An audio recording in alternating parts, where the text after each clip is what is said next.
It's the substance, and it is all over the internet. It's what you might want to call viral. A lot of people are talking about this movie. It's defined as thriller, comedy, body horror. If you're not familiar with body horror, that was a really big genre in the mid 80s. We get body horror every few years now. This is a return of body horror. One of the reasons why this movie is getting so much attention. And that's almost where we end with this movie. Is it overrated? Well, let me explain.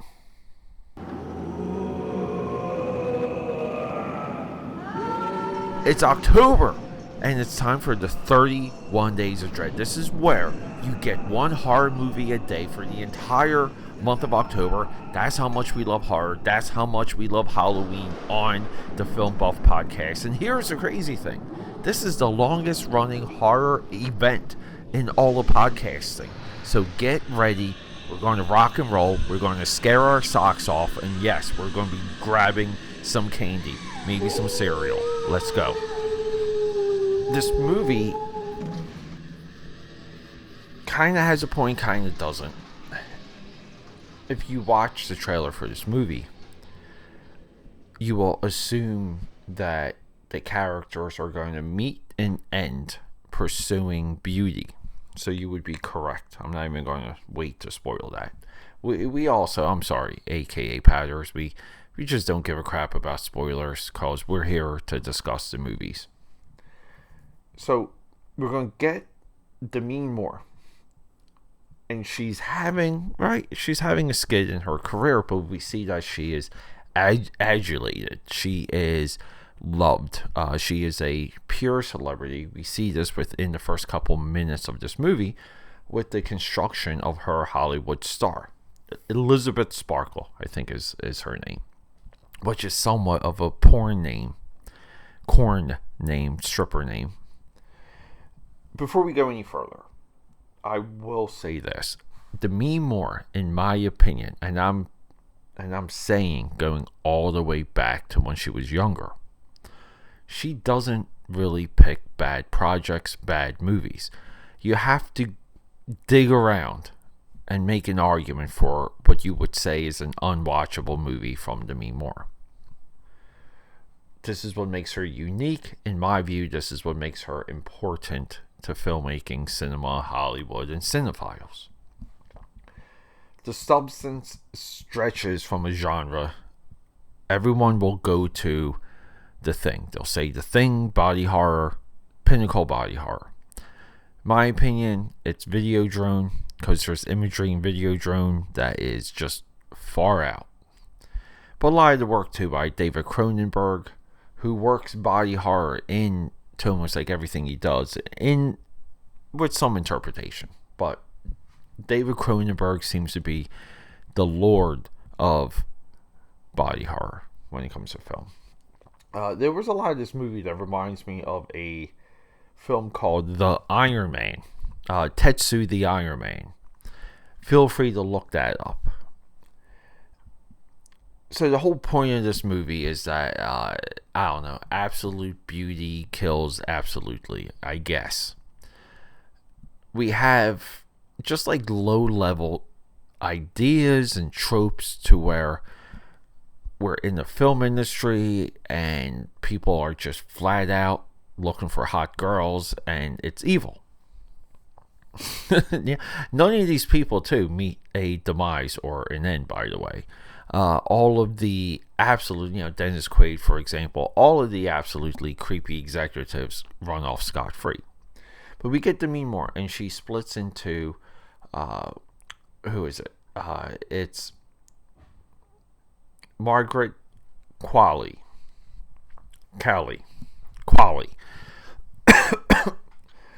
Yeah, and she looks, she attractive. She looks enough like Demi Moore. She's supposed to be a younger version of Demi Moore. And this is a little bit where we have the go-along aspect of this movie, which we get in high concept. See, I would even consider this like high concept genre movie. Might even be high concept like science fiction. But we go along that no one recognizes the the younger Demi Moore that spawns out of the older Demi Moore. And they literally spawn. They crawl out of one another's back. There's maybe other ways to have done this. The institution behind the substance, they are shrouded in mystery. But I give them credit because they do nice, short support phone calls, which I absolutely love, by the way. Get someone off the phone as quickly as possible.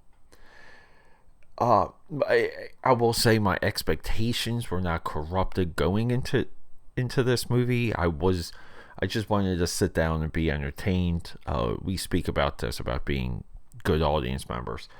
This movie runs over 2 hours. I think it's well deserved because it leans into another aspect, I'll say, at the end, which is completely off the rails and fantasy. I mean, it ends with a creature spraying a crowd with blood for what seems to be minutes. All of this is supposedly on live TV for New Year's Eve. This is a little bit of the plot marching on, and this is after Demi Moore and her spawn basically each meet a demise. This movie, I feel, the potential missed opportunity should have been a struggle between Demi Moore and her younger self, and Demi Moore giving her older self back to her younger self, while giving up her essence, so to speak. So if you watch Dark Crystal, the little troll creatures have essence, and the evil guys suck the essence to make themselves younger. This is almost what happens, but there's a cycle. So the spawns or the twins, they cycle on and off every 7 days, which is a weird plot point because from Demi Moore's position as a character, nothing happens with her 7 days, and I was expecting somewhat of a parallel and for them to work in tandem for a little bit and then drift off into madness. So I don't know, AKAPADers. I feel like this movie, it's definitely a experience. It's definitely something for you to watch all the way through. You should be aggressive about seeing this movie. As soon as it became available on Amazon Prime, I spent that $20. I purchased it. Would I put this, I wouldn't even put this movie with with Altered States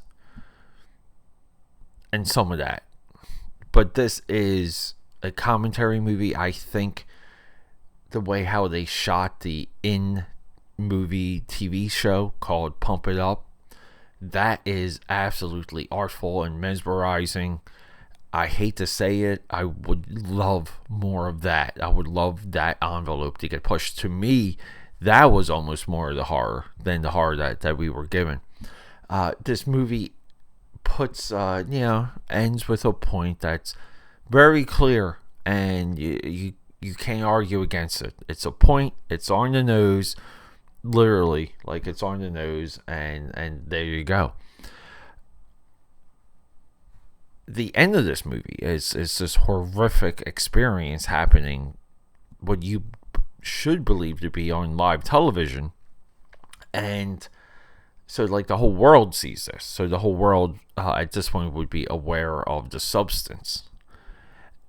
So if that was a possible path or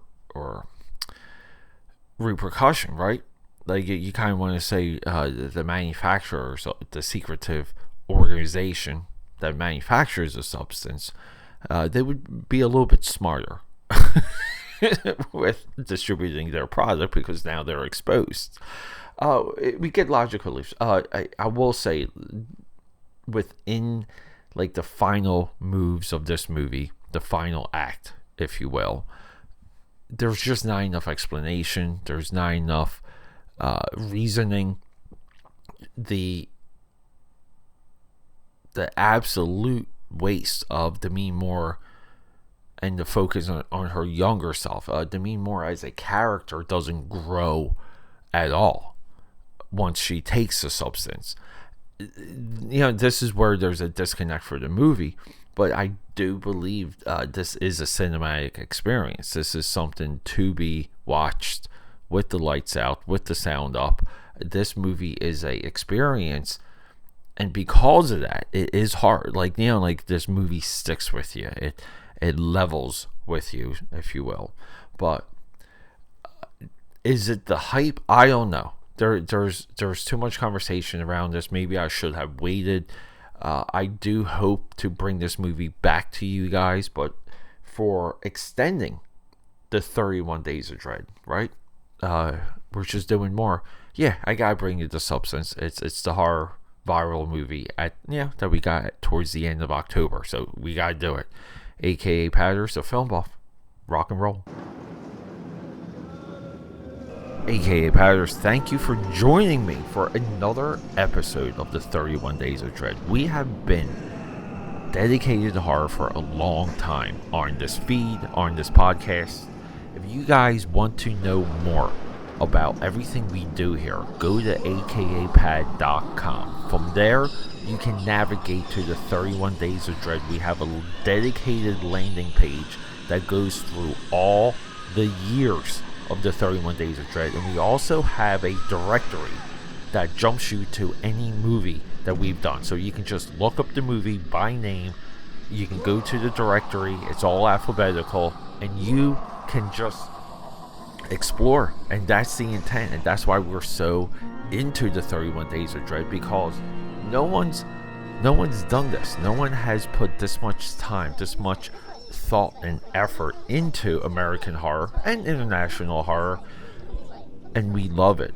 Horror is the future of American cinema. Horror right now is holding up American cinema, and I'm so thankful for it. So I'm hoping that you can extend yourself, explore, and continue the conversation.